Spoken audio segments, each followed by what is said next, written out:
చర్య తీసుకుంటారు. సాంబశివరావు గారు. అధ్యక్ష ధన్యవాదాలు. ముందుగా మన ముఖ్యమంత్రి గారికి యూనివర్సిటీ తెలుగు యూనివర్సిటీ పేరును సురవరం ప్రతాప్ రెడ్డి యూనివర్సిటీగా మార్చడం వరకు నిర్ణయం తీసుకున్నందుకు మనస్ఫూర్తిగా వారికి ధన్యవాదాలు తెలియజేస్తా ఉన్నాను.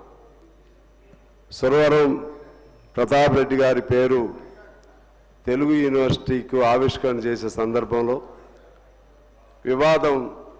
వివాదపూరితమైనటువంటి విమర్శలు ప్రతి విమర్శలు రావటం చాలా బాధాకరంగా ఉంది.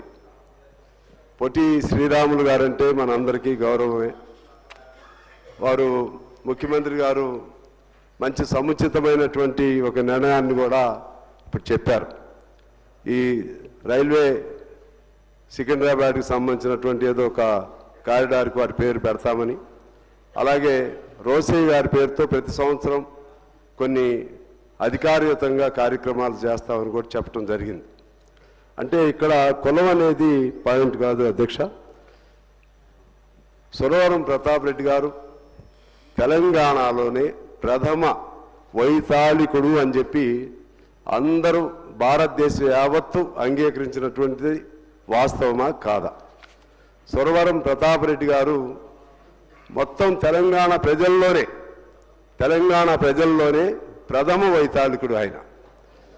అదేవిధంగా 1930లో మొట్టమొదటిసారిగా ఆంధ్ర మహాసభ ఏర్పాటైంది. దానికి ఆయన ప్రథమ అధ్యక్షుడు. అది ఎందుకు ఏర్పాటైందంటే ఆ రోజుల్లో మనందరికీ తెలుసు, తెలుగు మాట్లాడే అవకాశం ఉండేది కాదు. ఆంధ్ర మహాసభ ప్రారంభమే తెలుగు భాష మాట్లాడే హక్కు కోసం, దాంతోపాటు వెట్టి చాకరీ రద్దు కొరకు, దాని తర్వాత ఇంకా అనేక అంశాలు జోడీ అయ్యాయి.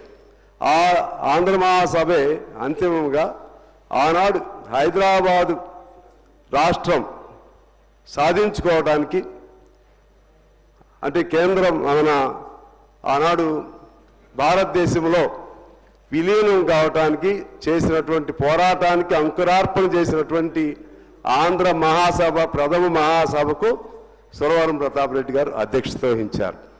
అంటే అక్కడి నుంచి మొదలయ్యి ఆనాడు భారతదేశంలో విలీనమైంది. ఆ మధ్యకాలంలో తెలంగాణ సాయుధ పోరాట చరిత్రే ఇవాళ తెలంగాణని నడిపిస్తూ ఉంది.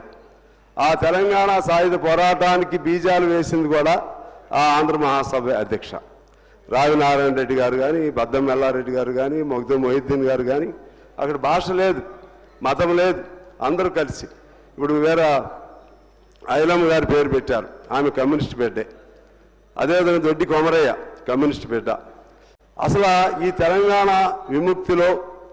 ఆనాడు విముక్తిలో ఎక్కువ అందరూ కూడా అంగీకరిస్తారు. ఇక్కడ కూర్చున్న వాళ్ళు ఎక్కువ త్యాగాలు చేసిన వాళ్ళు దాదాపు 5,000 మంది ప్రాణాలు కోల్పోయింది ఎవరయ్యా అంటే, దాదాపు 5,000 మందిలో 99% కమ్యూనిస్టులే ఉన్నారు అధ్యక్ష. అంత గొప్ప చరిత్ర కలిగినటువంటి సురవరం ప్రతాప్ రెడ్డి గారు. ఇక్కడ రెండిటికి అనుసంధానం ఉంది. భాష తెలుగు యూనివర్సిటీది. ఆనాడు ఉద్యమం జరిగింది తెలుగు పేరుతోనే, మొదటి ఉద్యమం ప్రారంభించింది ఆయన. అలాగే తెలంగాణలో కవులు లేరు అనేటువంటి అపహాస్యం ఒక ప్రముఖులు చేసినప్పుడు 364 మంది కవులను ఆయన సమీకరించి వారి ఆర్టికల్స్ను 6 నెలల్లో గోల్కొండ పత్రికలో ప్రచురింపజేసి ఇది తెలంగాణ సత్తా, కవులు లేకపోతే కళాకారులు, సాహిత్యం, దానికి గడ్డ తెలంగాణ అని చెప్పి రుజువు చేసినటువంటి గొప్ప వైతాళికుడు సురవరం ప్రతాప్ రెడ్డి గారు. అందువలన ఇక్కడ దీన్ని దయచేసి నేను ఉస్మానియా పేరు మార్చాలా, లేకపోతే ఇంకోటి మార్చాలా, అటువంటి వాటి జోలికి వెళ్లకుండా పెద్ద మనసుతో అంగీకరించమని అందరూ అంగీకరిస్తే సంతోషం. ఎందుకంటే వారు చక్కగా చెప్పారు ముఖ్యమంత్రి గారు. ఇవాళ ఎన్జి రంగా గారు చాలా గొప్ప వ్యక్తి. ఆనాడు నెహ్రూ గారితో ధీటుగా ఆ రోజుల్లో భారతదేశ రాజకీయాల్లో ఆయన గొప్ప పేరు ఉండేది. ఆయన పేరుతో ఉన్న వ్యవసాయ యూనివర్సిటీని పేరు మార్చి వాళ్ళు జయశంకర్ పేరు పెట్టారు. మరి ఆనాడు ఈ చర్చ జరగలేదు, కులం పేరుతో జరగలేదు. ఎన్టీఆర్ మనందరికీ తెలిసిన వ్యక్తే, ఆయన పేరు తీసి కాళోజీ పేరు పెట్టారు. కులం పేరుతో చర్చలేం జరగలేదు. ఇవాళ కూడా జరగొద్దని నేను కోరుతున్నాను. ఎందుకనంటే మనకు అందరూ ఒకటే. పొట్టి శ్రీరాములు గారు ఆదర్శవంతులే. వారిని సమున్నతంగా సముచిత రీతిలో గౌరవించే విధంగా వారు పేరు, ఎందుకంటే ఇంకొక లాజికల్గా కూడా ముఖ్యమంత్రి గారు చెప్పారు, ఇదే పేరుతో అక్కడ యూనివర్సిటీలు ఉన్నాయి ఆంధ్రప్రదేశ్లో. ఇదే తెలుగు యూనివర్సిటీ విడిపోయిందంటే అక్కడ పొట్టి శ్రీరాముల పేరు అక్కడ ఉన్నట్లే. పొట్టి శ్రీరాముల పేరుతో ఉన్నటువంటి తెలుగు యూనివర్సిటీని అక్కడ ఆ యూనివర్సిటీ అలాగే కొనసాగుతుంది. ఎన్టీఆర్ పేరుతో ఉన్నటువంటి హెల్త్ యూనివర్సిటీ ఆంధ్రప్రదేశ్లో అలాగే కొనసాగుతుంది. ఎన్టీ రంగా గారి పేరుతో ఉన్నటువంటి వ్యవసాయ యూనివర్సిటీ అక్కడ అలాగే ఆ పేరుతో కొనసాగుతుంది. దానికి సంబంధించిన అవశేషమే మనం ఇక్కడ ఏర్పాటు చేసుకున్నాం.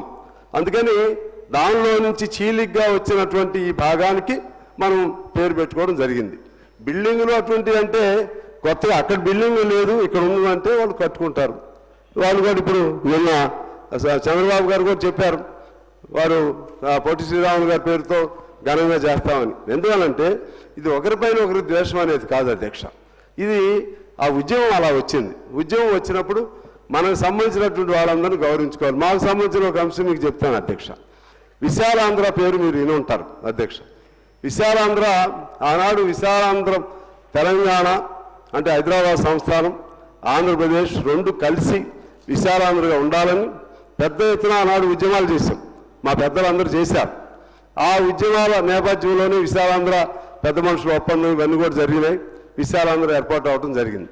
అంత గొప్ప చరిత్ర కలిగిన విశాలాంధ్ర పేరుతో మాకు పత్రిక ఉండేది అధ్యక్ష. ఇప్పుడు విడిపోయిన తర్వాత అంత మాకు సెంటిమెంట్. నేను కూడా విశాలాంధ్ర నుంచే జర్నలిస్ట్గా నేను వచ్చాను. మా శ్రీనివాసరెడ్డి గారు కూడా విశాలాంధ్ర నుంచే జర్నలిస్ట్గా వచ్చాడు. మా రాఘవాచార్య గారు విశాలాంధ్ర నుంచే, రాఘవాచార్య గారు గొప్ప పత్రికా సంపాదకులు, భారతదేశం గర్వించదగ్గ సంపాదకుల్లో గొప్ప వ్యక్తి. ఆ విధంగా వస్తే వారందరూ మా అందరికి కూడా మరి బాధే, కానీ విశాలాంధ్ర పేరు బదులు ప్రజాపక్షం అని పేరు పెట్టుకున్నాం. అలాగే సిపిఎంకు సంబంధించి వాళ్ళకు పత్రిక ఉండేది ప్రజాశక్తి, దాని పేరు నవ తెలంగాణగా మార్చుకోవడం జరిగింది అధ్యక్ష. అందువలన ఇక్కడ మాకు ఇష్టం ఉన్నవి కూడా ఇక్కడున్న భౌతిక పరిస్థితుల వలన భౌగోళిక పరిస్థితుల వలన తప్పనిసరిగా మార్చుకోవడం జరుగుతుంది తప్పితే ఒకరిపైన ఒకరి ద్వేషం అనేది లేదు. వారు చక్కగా చాలా చక్కగా వివరించి చెప్పారు, చాలా చక్కగా. ఆయన ఇప్పుడు అందులో రెడ్లు ఏంటి, లేకపోతే ఇప్పుడు మరి రంగా ఏ కులం, ఎన్టీఆర్ ఏ కులం, మరి జయశంకర్ ఏ కులం, లేకపోతే కొండా లక్ష్మణ్ బాపూజీ ఏ కులం, ఇవన్నీ మనం ఆలోచన చేయవలసినటువంటి అవసరం ఉంది అధ్యక్ష. అదేవిధంగా ఇదే ఇప్పుడు ఇంతకుముందు నేను చెప్పింది, Chandrababu Naidu expressed the government's commitment to establish a Telugu university in the name of Potti Sriramulu. అంటే తెలుగు యూనివర్సిటీని ఇక్కడ ఈ పొట్టి శ్రీరాముల పేరుతో ఇప్పుడు ఇక్కడ ఆటోమేటిక్గా ఆ యూనివర్సిటీ వచ్చేస్తుంది. ఇది ఎప్పుడైతే మనం నిర్ణయం చేశామో చంద్రబాబు గారు అక్కడ నిర్ణయం చేశారు. అందువలన ఆ ప్రాంతంలో వారిని గౌరవిస్తూనే ఆ పేరుతో ఇక్కడ పొట్టి శ్రీరాములు గారి పేరు కూడా ఉండే విధంగా మంచి నిర్ణయం చేసినందుకు నేను ముఖ్యమంత్రి గారికి అభినందన తెలియజేస్తున్నాను.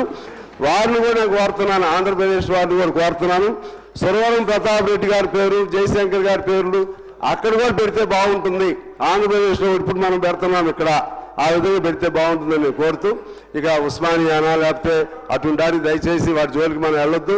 ఎందుకంటే మన రాజ్యాంగం ఇవాళ అన్ని మతాలు కులాలను అంగీకరిస్తూ ఉంది కాబట్టి దాని జోలికి వెళ్లకుండా మనం ఇక ఈ ఉన్న వారు చేసిన ప్రతిపాదన బిల్లు రూపంలో వారు ప్రవేశపెట్టారు. అందరం పెద్ద మనసుతో ఈ బిల్లుకు ఆమోదం తెలియజేస్తే దీనికి ఆయనకి మన ప్రథమ వైతాళికుడికి సమున్నతమైనటువంటి గౌరవాన్ని అందించినట్లుగా, ఆయన చనిపోయిన అనేక సంవత్సరాల తర్వాత ఆయన గుర్తు చేసుకున్నట్లుగా, ఆ విధంగా ఆయన పట్ల మనకున్నటువంటి ఆరాధ్య భావాన్ని తెలియజేసినట్లుగా తెలంగాణ ప్రజలు వారిని చిరస్థాయిగా గుండెల్లో దాచుకున్నట్లుగా అర్థమవుతుందని తెలియజేస్తూ అందరికీ నేను చేతులెత్తి నమస్కారం చేస్తున్నాను. దీన్ని ఫర్దర్గా డిస్ప్యూట్ కానివ్వకుండా ఆమోదించవలసిందిగా నేను కోరుతా ఉన్నాను.